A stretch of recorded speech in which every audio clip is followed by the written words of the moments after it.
and us, a new program between Master Eric of The Untold Truth and myself, Omkar, of Sankhya TV. Today's topic is demons and negativity, and there's no greater expert I can think about, no one I've come across that I think is most qualified to enlighten us and to give us some guidance than Master Eric. Well, thank you, Omkar. And I want to say Sitaram, Assalamu Alaikum, and Sairam. Good evening, everyone. Yeah, Omkar, you know, we kind of touched on it on the first two parts. Because you were asking about the hierarchy of God, angels, even demonic spirits and beings. But we just brushed it. And this is what I like about this program, because we're going to start getting in depth. People are being tired of just hearing the skim of the surface. So let's take a nosedive today. All right. And let's go in depth and let the people know more about negativity, demonic beings. So I want to start with, where's the origination? And the origination was at the beginning of creation. All right. And then in the Christian faith, it talked about how Lucifer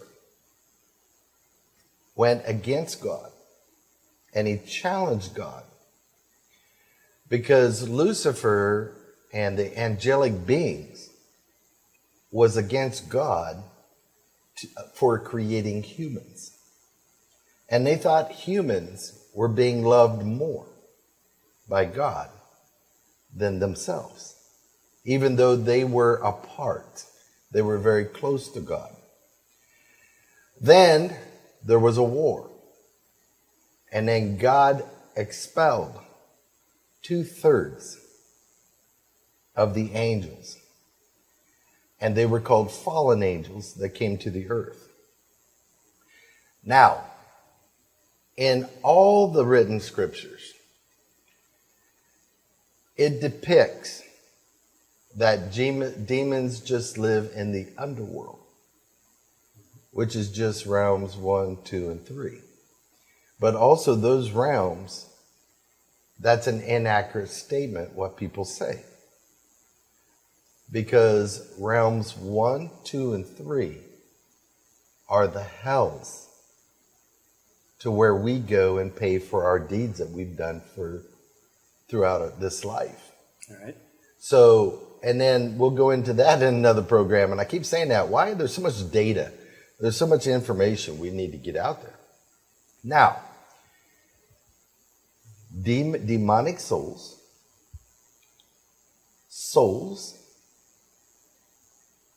that do not leave the earth, roam the earth. Some demonic souls, which some people would class them like the bad boys. They're the real big ones. They just don't roam the earth. They have to be summoned to come in this realm. And when they're summoned into this realm, they're coming with a job to do. Now, this is where a lot of people will class obia, magic, right? But in reality, it could be classed as that. But in reality, no. There's only a few people that can actually summon a demonic entity into this realm. Now, when they do, I want people to understand, a lot of people, you'll hear the TV shows and everything, they'll say, why is there so much negativity on the earth now? We know it's Kali Yuga. We know this is going to be the negative time. But there is a normal negative structure versus an increased intentionally structure of negativity on the earth. Now, what I mean by that, a lot of people, and we said in the first two programs, they learn something for 2 years and they think, I know it all. Now let me go do some wickedness. Let me make some big money. Because you know what, Omkar? People who do bad make big money. They don't do things cheap. Now, when they start bringing these entities in, they have to create a porthole. Now, they may have some knowledge to open up a porthole. But what do you do when your entity is here? How are you going to close it? So now those portholes remain open, allowing more negativity to come down into our realm on earth. And there's been a drastic increase, and I've said it on TV for the last 2 years. The negativity rate of increase just here in Trinidad is 400%. That's that. Now, when you say the negativity rate, right, does it matter if you're a good praying person or a person who was doing bad before, or across the board, everybody is just being affected negative? They're becoming negative. Okay, I want you to understand that demonic beings and negativity energy doesn't look at race, sex. It don't even look at religion. When it has a task to do, and it's a demonic being that is summoned, it could care less of any of those criteria. It is coming to the person that is sent to actually take down, maim, hurt, or kill. Okay. Now, when those negativity, now you said a praying person. Mm-hmm. Well, the reason I ask is because, let's say I'm a devout Hindu, just assume it, but I get on the bad side of a bad person who summoned an entity to attack me.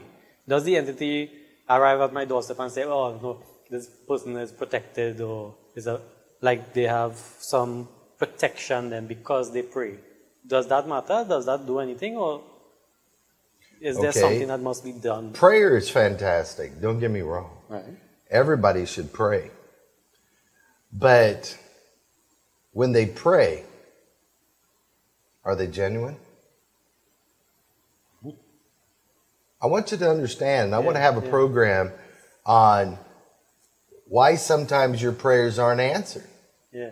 And there's a whole criteria on that. All right, everything is written, okay? What I'm trying to say. Now, let's role play. I want you, which I'm not trying to jinx you, to think like a demon. Right. And you've got a lot of power, because the ones that are being summoned, they're coming with power. Right. Okay? Now, let's say you're targeting me. Right. And I'm supposed to be a spiritual person. Right. Right? Now, would you rather take down a normal person? Or wouldn't it be like a trophy if you could take down a high spiritually person? Yeah, well, the bigger challenge is the most satisfying accomplishment. Correct. Yeah. So to eliminate this doubt in your mind or the viewer's mind, I had to take out a fully possessed person, a demon, and he was a swami. Okay. He never ate meat. He never drank. He never smoked. He never had sex. So this is a person that devoted himself to God. Mm-hmm. But then he did get possessed. That's in Trinidad? In Trinidad. Okay. So what I'm trying to say is that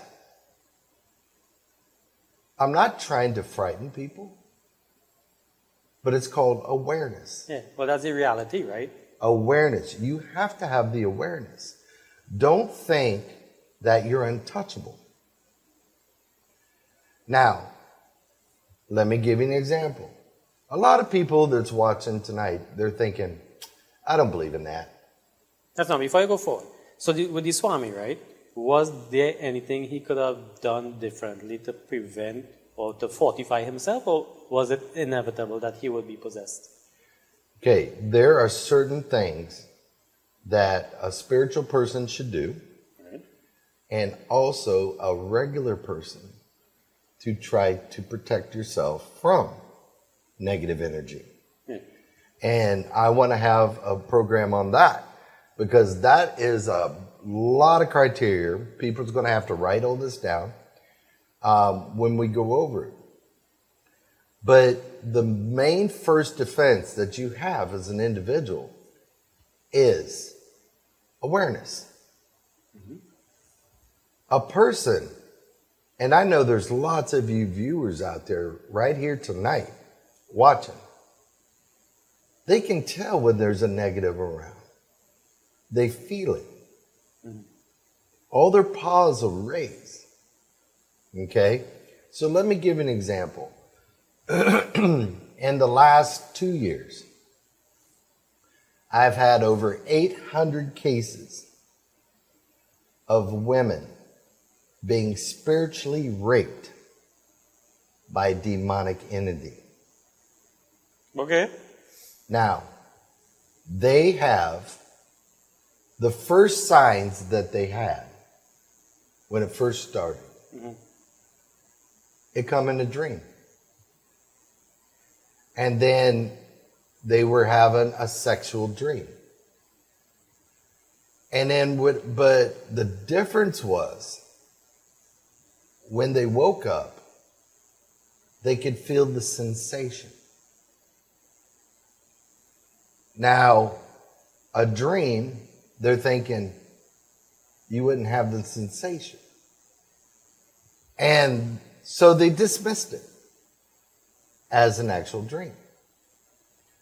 Then it got to where they would have, and in the medical term, they call it sleep paralysis. Now, sleep paralysis in the medical term is to where you're in bed, it feels like you are being pushed down, strapped down to the bed. Yeah. Nothing can move. You can't even yell. Yeah. You can't even utter anything. The only thing that can move in your body is your actual eyes. Yeah. Right? That's another phase. Yeah. I know a girl that happened to, and she said she saw like a shadow figure over her. Correct. I was in the next room. When she come out, she told me what happened. Mm-hmm. Yeah. And she said she opening her mouth to scream. And she can't. And no voice is coming Correct. out. But you're not seeing a person, you're seeing a shadow over, and she's being held down. And I was in the next room. So like I know it was not hearsay story. Like this person walk out and said this just happened. Correct. Yeah. And this is happening all over Trinidad. It's just not being spoken about. Now my question is, before we proceed, why are not the spiritual leaders talking about this? Why are you not teaching your devotees or the followers in a church or the imam in a mosque? Why are you not talking about the jinn? Okay, now jinn is a little bit different. It's still a demonic being. Yeah. That's not before you go to the next. So it happens to men too, because I heard stories about men saying they woke up with a woman. The cases are fewer. Okay. Okay. Now, let me backtrack a little bit before I go on to the jinn. Right. All right. Now, I had a case 5 months ago. And the husband brought his wife in, and he says, I need you to talk to her. She's crazy. She's thinking she's being raped by a ghost or a spirit. So when she came in, you have to evaluate the person. And from years of experience, you know exactly what to ask. To know, is it an infatuation? Is it mental? Or is it an actual demonic interference? And everything she answered was spot on. It was 100%. Plus, myself and a couple of my staff, we can feel. And you can feel the negative remnants on the outside of her body. So I looked at him and I said, she's telling the truth. He got mad. And he says, I don't believe in this hogwash. And he walked out. She started crying. She goes, what am I going to do now? I looked at her and I said, he just made the biggest mistake he could ever do. And let me tell you out there, all you viewers, the demonic beings and negativity, they are so happy when people say they don't exist. You just gave them perfect cover to do what they need to do. The awareness, you have to be aware. I can't stress that enough. So within 8 days, he called. Also, that same guy that yeah. busted out, he called, made an appointment, came in with her. And he says, I want to ask you one thing. How fast can you come to correct this problem? I said, why? What happened? And I already knew what happened. Yeah. He said he was laying in bed. His wife was laying beside him. And he heard just a slight moan. She's trying to yell, but he just barely heard a slight moan. And when he rolled over, he saw himself making love to his wife. Now, a demonic being can take any form it wants. He could mimic you, perfect replica of you. Or it could be anything else. Now, when he saw that, he come running. And we had to actually take care of the situation. But where he made his mistake, he was in complete denial. So that demon said, let me show myself. So we have had over 800 cases of this. Now, here's what's sad. Just wait. I have a question about that particular scenario. So did the husband deny the existence of the demon, embolden the demon, or gave the demon a certain amount of power? More power. Actual power. This is why I'm saying, everybody out here, don't make the mistake and go around saying, especially if you're a spiritual leader and you've got people under you, don't say this cannot exist if you pray to X. When the universe was made, the universe is made with positive and negative energy. You're going to have both sides everywhere you go. Right. Now, to confirm that, and I think it's about time, Omkar, you come and meet some people. And you do your little private interview, okay? And they'll give you their stories. Sometimes a person is born with a veil. That's what the old people used to call it, a veil. And the veil allows that person to see the undead souls walking around. And it's a nightmare for a child. Try to think about this. You as a child are seeing these undead entities walking around everywhere you go. Some of them even try to hold you. Some of them try to grab you. They want your attention. Why do they want the child's attention? Is because the child is gifted. And sometimes these souls and entities are trapped in the earthly realm. They can't leave. So if you was one of them, wouldn't you be drawn to a gifted person? That maybe they might know someone because you can see them, some can hear them, to get help. Yeah. Right?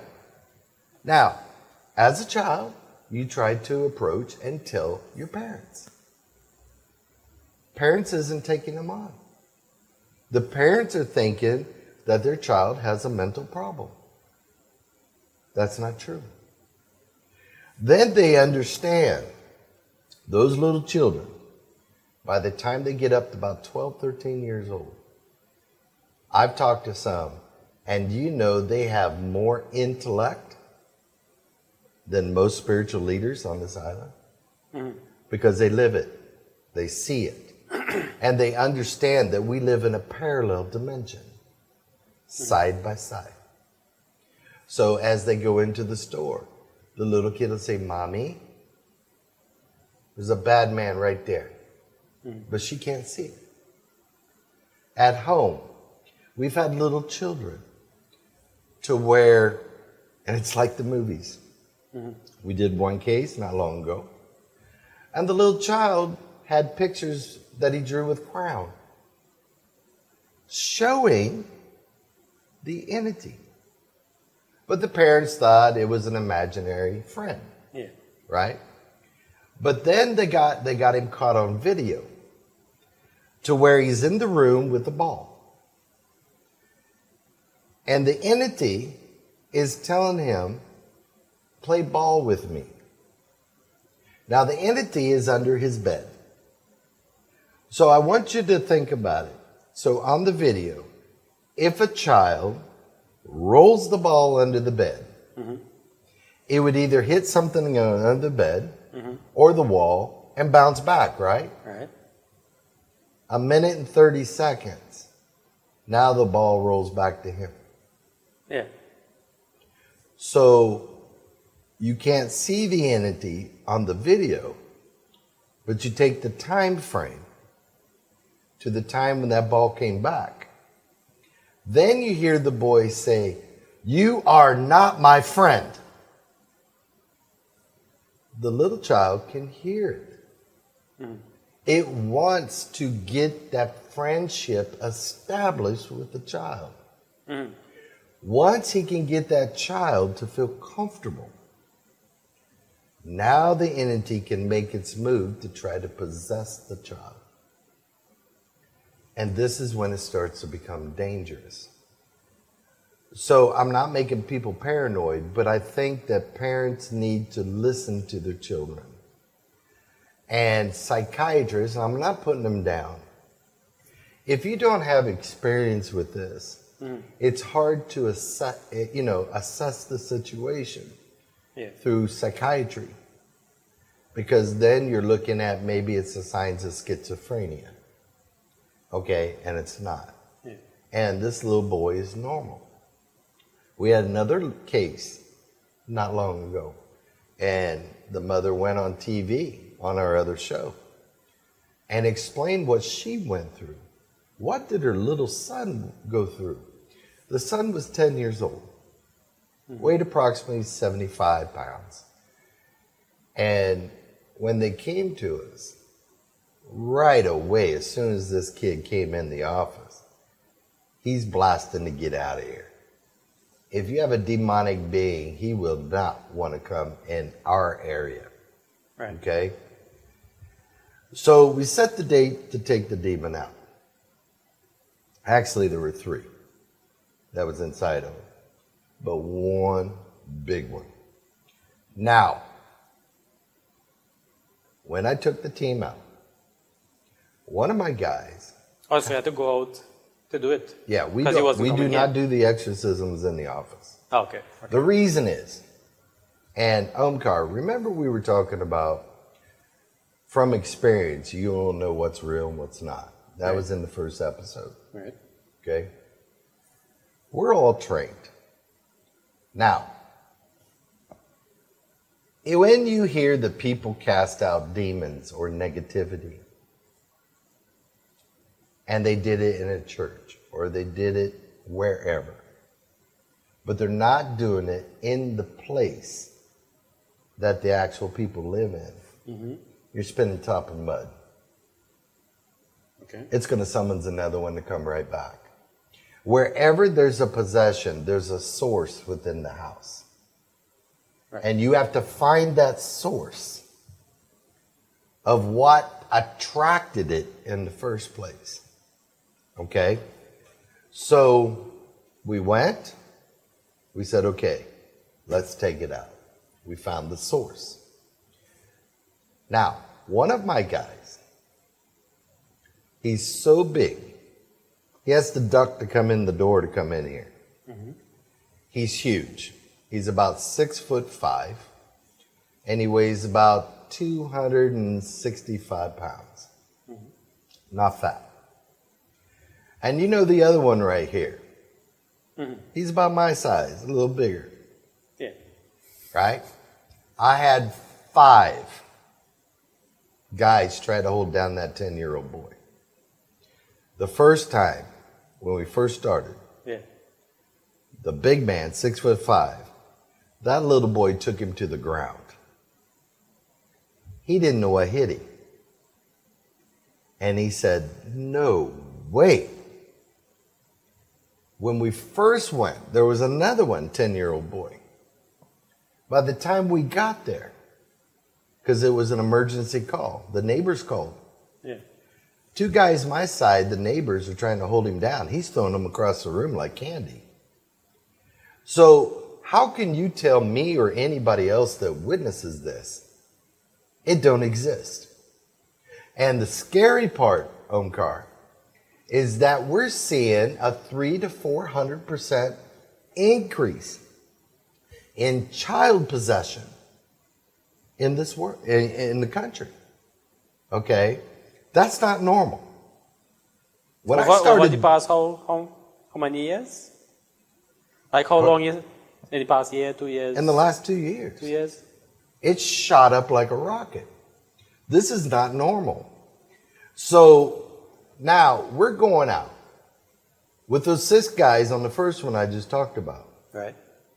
When he took down the big man, and he took down another guy that weighed about 175 pounds, Yeah. together, they're sweating, they're hurting, and he just turned around and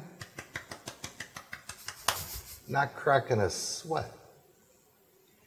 When I went in to take it out, I even had a policeman there because I'm dealing with a minor. Yeah. I want to make sure everything's witnessed, Yeah. that we're not doing something that we shouldn't be doing. Right. Now, when I started taking that out, it took 1 hour and 15 minutes to complete it. The mother is gifted. And the mother saw the snakes that I'm pulling out of that boy. Right. But when I pulled the snakes out, it was making my team sick with the energy of the negativity that's coming out of that child. It was making them heave, right? That's how toxic those demons were that we pulled out. Yeah.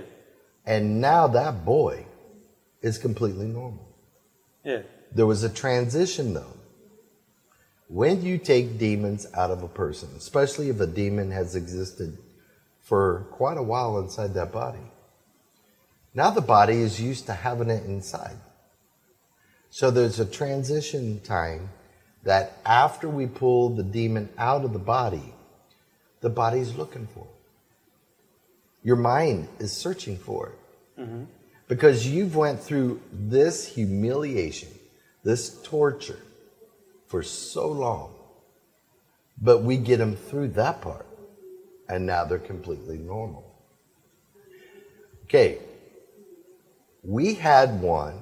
Just on before you hit me with that next story, I could right? be going for at least 6 months telling you all the cases Yeah. that we went one by one of dealing with possessions. And this is worldwide. I don't do it just in Trinidad. Right. So when somebody's doing something out of country and it fails, Yeah. they'll call us out. Okay. And we will go out, succeed, and come back. Yeah. Now, you saw a couple weeks ago. Now, I'm not going to go into the extent of the damage, Right. but we did one that was one of the worst ones we ever did. And in front of my team, when we did it, they could not interfere. Even though they're trained, the power that we were going against is too much for them at this time. Mm-hmm. So when I did what I had to do, and when you have these demons and you've locked them in your hands, now I'm not going to go into specifics because somebody out there is going to try to mimic and say what I do. Right. Okay?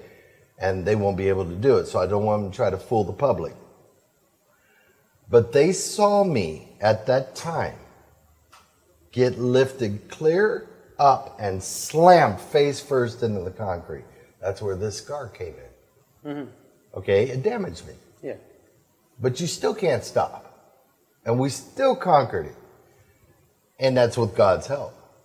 I can't do it on my own. Yeah. You got to bring that intervention of God's power in when you do this. Now, how could you say it don't exist? Mm-hmm. Everybody witnessed it that was there. I want people to understand God is great, and God's going to protect you. You can pray, but you know some are sent, some are sent by their own family to take down other people in the family to get the inheritance or the land. A famous case I did years ago was the Gasparilla buck. Mm-hmm. And they were saying the family was nuts.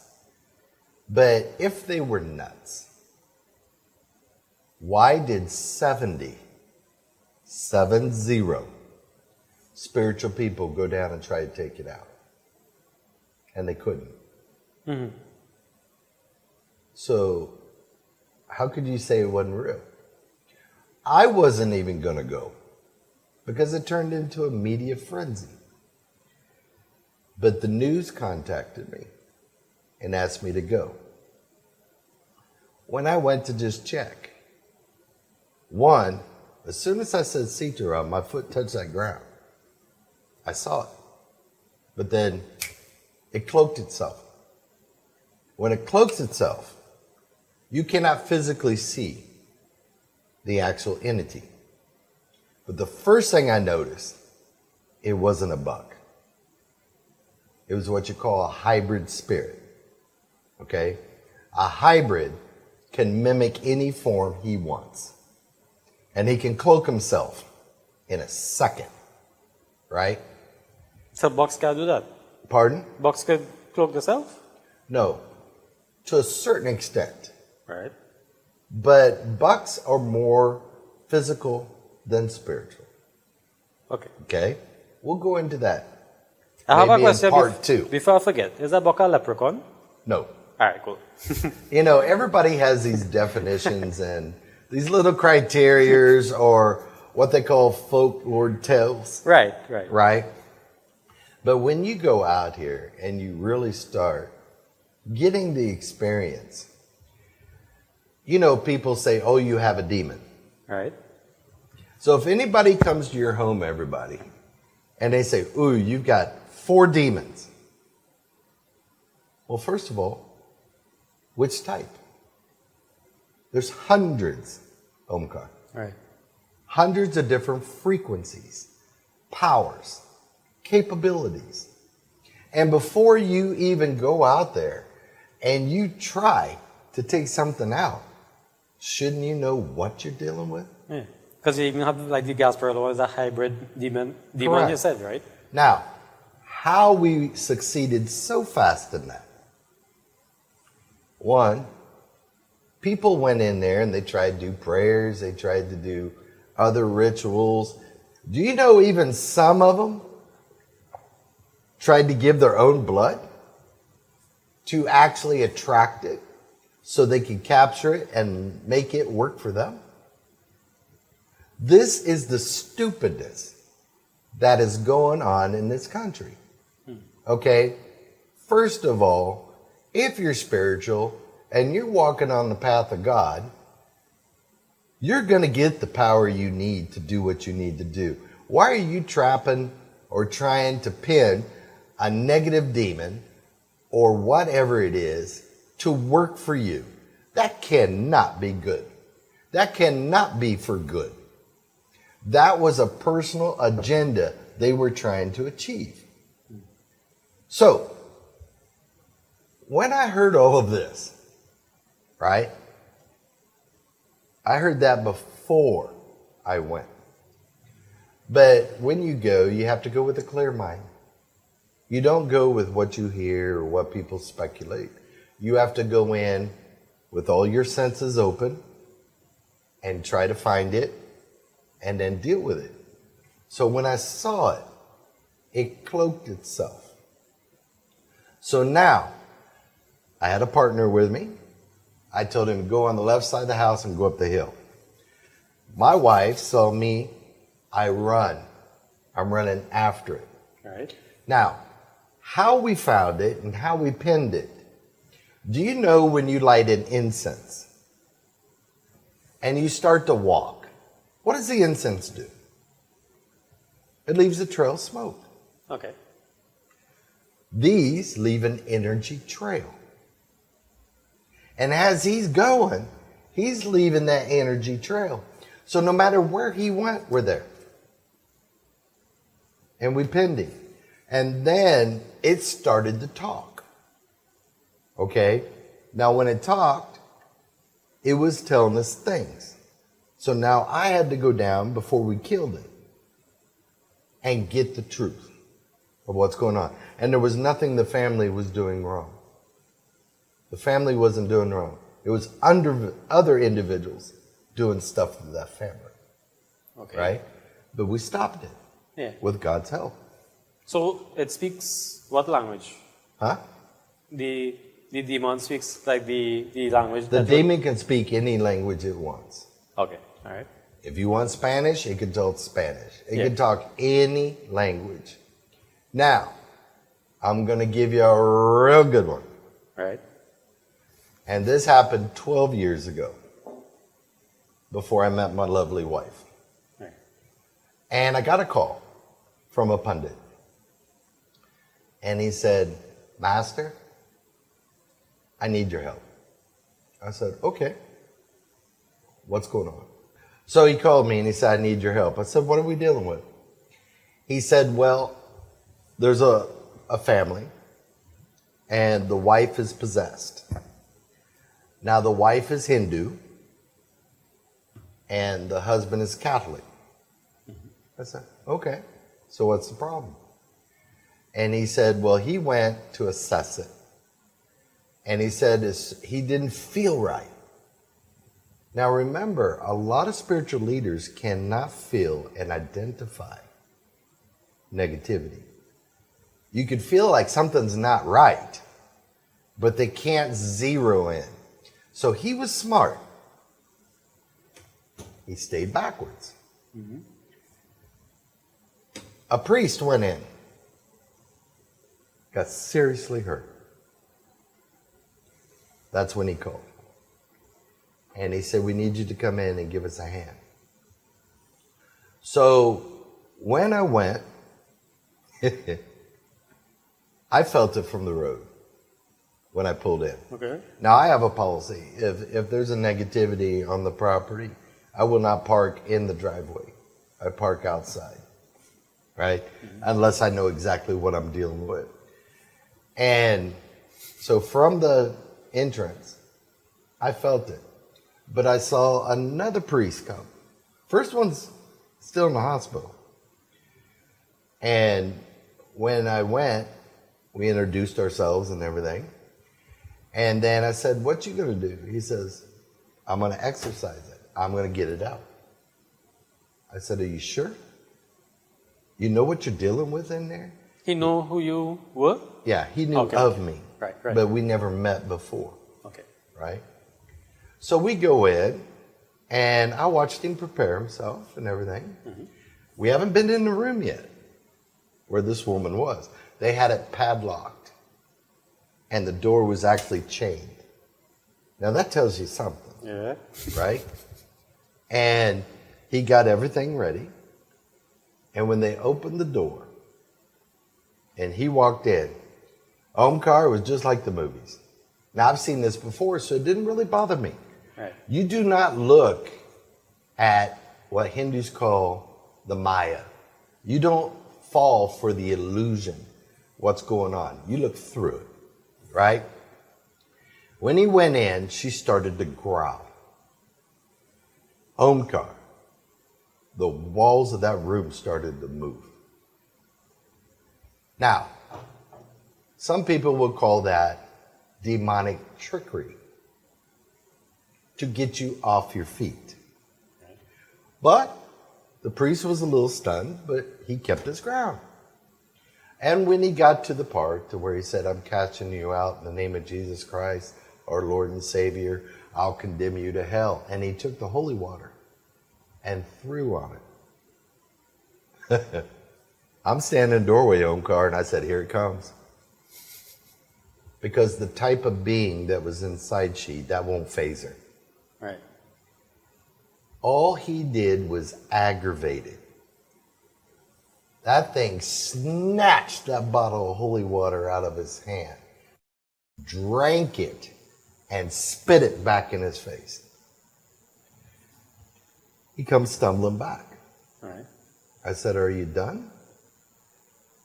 And he goes, what is this? And I said, you know what it is. It's just you never dealt with it.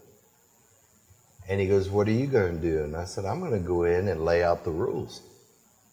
See, Omkar, I want everybody listening, if you're a spiritual leader out there, listen to this very closely. The universe has laws. And the law is, when you identify a demonic being and it's inside a person, you have to give it a certain amount of days to leave on its own. Okay. Why? Even though it's a demonic being, it still has time to try to redeem itself. It could leave that person on its own.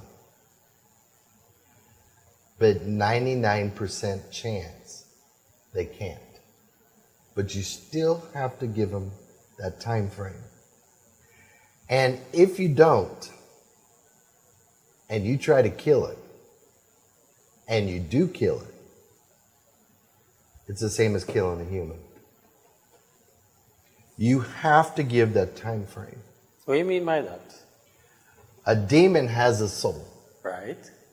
Whether it's a demonic soul, a bad soul, or a good soul of a person.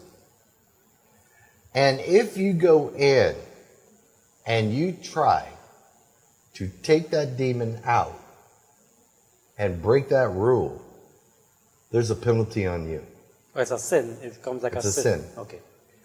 Now, also, what makes it complicated, if you don't give that time period, you're going to play heck getting that out. It will probably not be able to be done. If you've looked in history, there's been famous cases done by big Christian institutions. Mm-hmm. I don't want to go too deep into it because we're going on TV. But they've done exorcisms every night and took 45 days and they couldn't take it out.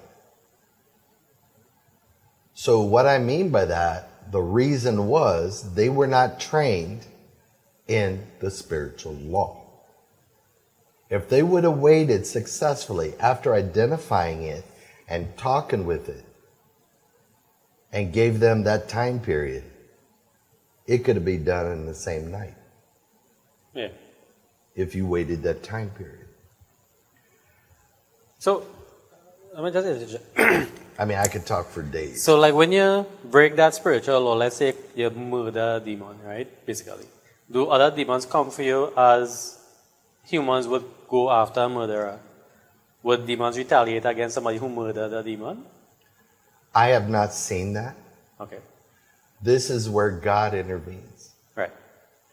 So if you know what the rules are, and you break the rules that God has laid out, there's a penalty.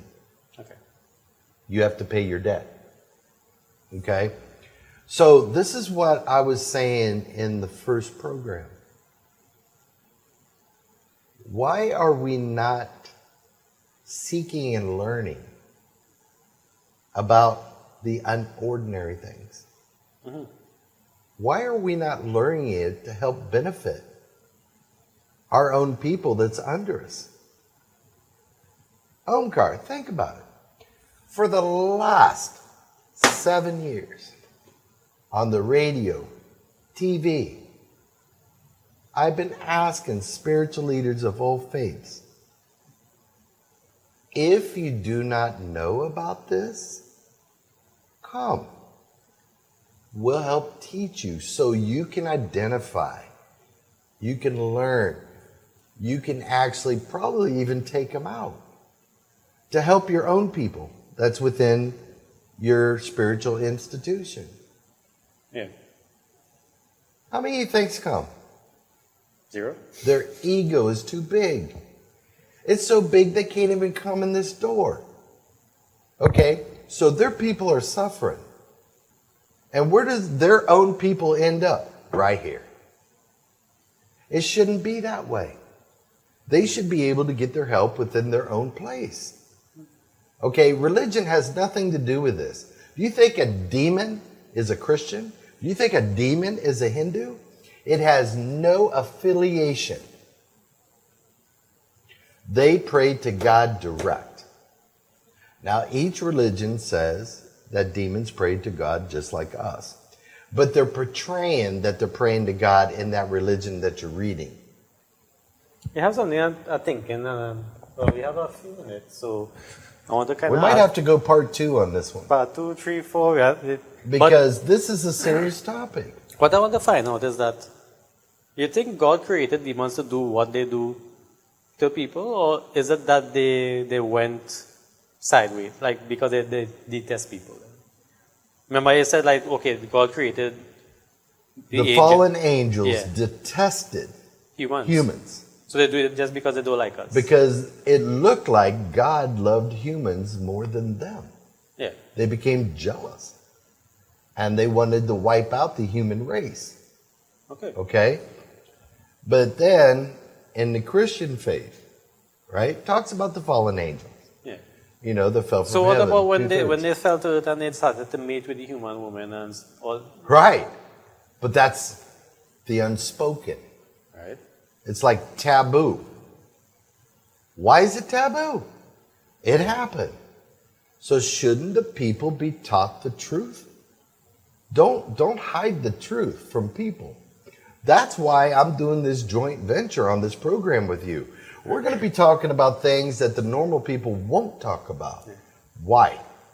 Our next question. So what about, so obviously the demons have offspring through the millennia, right? So what about, does it have demons that like people and want to help them, but they are born demons? Okay, let's put it this way. Right? Demonic beings. Now there's a difference Right? between demonic beings and spiritual negative souls. Right? Big difference. A demonic being was made this way, Right. going to stay this way. And he wants to prove that they have just as much power as a deity or an angel. And they also want to get back to where they were thrown out of. So if you're Hindu and you look at all the ancient scriptures, it always talks about how the demons want to go back and take over heaven. Yeah, and they want to take over the three worlds. Yeah. This has been written in every culture. Yeah. So why are we not talking about the present day of what's happening here on earth? Why is there a cover-up? So you want to hold that thought until next week, because I know the viewers, we're on the edge of the seat. I'm on the edge of my seat. Everybody's on the edge of the seat wanting to carry on the conversation, right? But that's obviously a big topic. So let's end today on a little bit smaller note on something else. Okay, smaller note. Let's go a little bit smaller. So we're going from a demonic and then being. next week we'll continue until what we were just beginning to talk about here, which is Fine. So we're going from a demonic being. Let's go to a negative soul. Now, did you have an idea, or have you ever heard or learned that when a loved one passes, it has a choice? Did you know they have a choice? No. They could either go on their path, or they decide to stay back. And there could be a good reason why Conscious decision to stay back. Correct. Okay. Now, when you leave the body, and you heard me in the satsang, that as soon as it leaves the body in the astral form, it has semi-divine sight. So you're seeing everything. And let's say you were murdered, but then your wife and children, you now know that they're alone. You have family living elsewhere. But that danger is imminent for your family. So it can try to stay back, to warn, try to deflect, try to intervene in somehow, some way to get you help. Right. Right? Now, when you miss the boat, some say when you don't cross the river in their religions, you're stuck. You're going to be earthbound and you're stuck. Now, let's say they completed what they wanted to do and the family was not hurt and everything. Now, how are they going to leave? You missed the boat. Now, when a soul stays on this earth up to 5 years, now their energy starts to turn negative. Automatically. Yes. Okay. Now, people that have souls in their homes, they thought it was a demon, but it's not. It was a loved one. So I'll give you an example. I walked this high person in Trinidad's house. They asked me, just check it. All right. Didn't tell me anything. So I'm walking through the house, my wife walking behind me. And I said, house seems clear. Feels good. Until I get to the last room. And when I went into the last room, I said, well, ho. She goes, that person said, what? I said, I'm seeing an older woman, about 76 years old, white hair down to her shoulders, wearing a green old flower dress. She said, that's the dress my mother lived in, died in. And that's the description of my mother. I said, well, she's still here. Now, there's specific rituals you do, Omkar, to actually send them off and free them of this. And normally when that happens, we are able to give them 2 minutes. And you bring that soul up to them. You back off. They feel that individual. And that gives them time to actually let closure happen. and then you send them off exactly in 2 minutes. Yeah. You know, a lot of people out there go say, oh boy, he talking. I'm telling you, I got people coming here from France, Australia, England. I have a story like that. Done. So I want people to understand, and I think if you don't mind, let's continue this next week. And I'm going to bring in cases that's actually going to really put you on your seat. Yeah. And this is what's happening in Trinidad. And it's happening all over the world. So the question we have to derive back at the end of next week on the show, why? Yeah. What are we doing as individuals every day that we shouldn't be doing, actually feeding these negative spirits?